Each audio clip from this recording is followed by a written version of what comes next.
qu'il est africain. Et regardez, ça c'est le geste d'épaule qui désigne la couleur de peau d'Alvaro et qui dit un supporter de Saragosse, regardez messieurs, il a la même couleur de peau que moi et vous venez m'insulter. Comment une équipe qui a quand même des Noirs, même si c'était des Brésiliens, ils avaient la peau noire, les supporters font des cris de singe à un autre qui a la même peau que leur joueur. Mais c'est parce que je suis africain. Et à ce moment-là, vu que des questions se bousculaient dans ma tête, j'ai pris la décision de quitter le stade.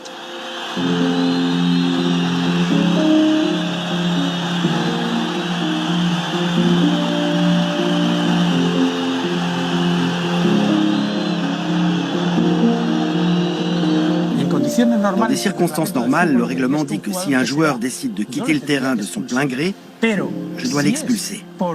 Mais si c'est parce qu'il se sent mal face à un acte raciste, je me dois de le protéger. S'il s'en va, je me dois de partir avec lui.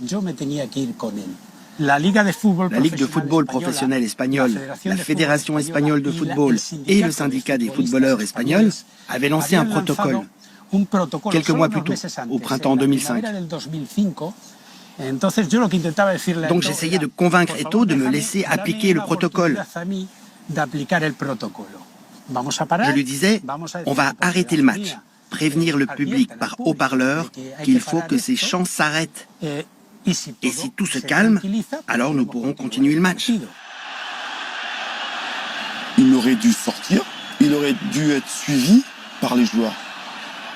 Mais il faut beaucoup de courage. C'est de la solidarité. C'est pas du courage, c'est de la solidarité. À partir du moment où le mec il sort et que les autres joueurs ils disent moi je sors avec lui, mais que tu sois noir ou blanc, tu dis non, moi je sors parce que je suis contre ce que j'entends, et que tous les joueurs sortent, bah, je te garantis qu'on ne sera pas là aujourd'hui. Le grand frère Patrick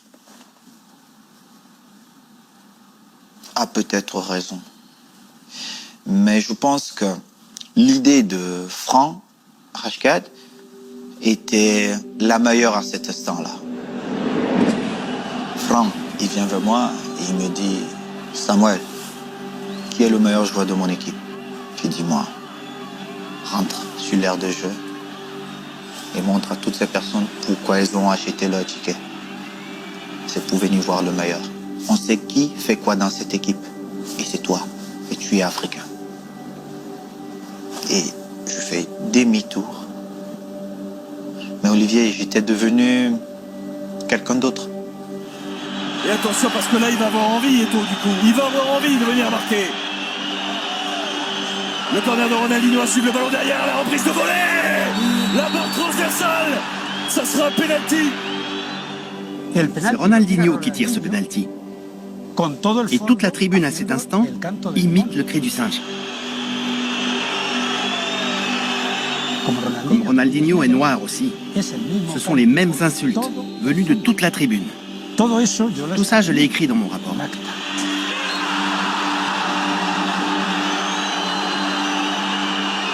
Quand tu vois que les cris de singe, tout ce qui se passe dans les stades, il n'y a aucune sanction. La mesure forte pour toi, ça serait que tous les Noirs, les joueurs de couleur, disent on ne joue pas. Tu penses que ça serait efficace? Quoi? Beaucoup de gens vont perdre l'argent. Et quand tu touches déjà la poche de quelqu'un, je vais te dire, il va trouver des solutions.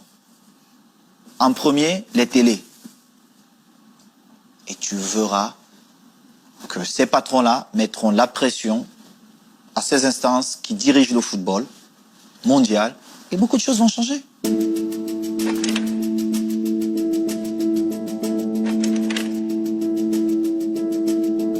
Pourquoi, à l'époque, après le match, tu sensibilises pas tout le monde? Déjà, j'ai essayé de faire beaucoup de choses. J'ai essayé de prendre certains à cette époque qui avaient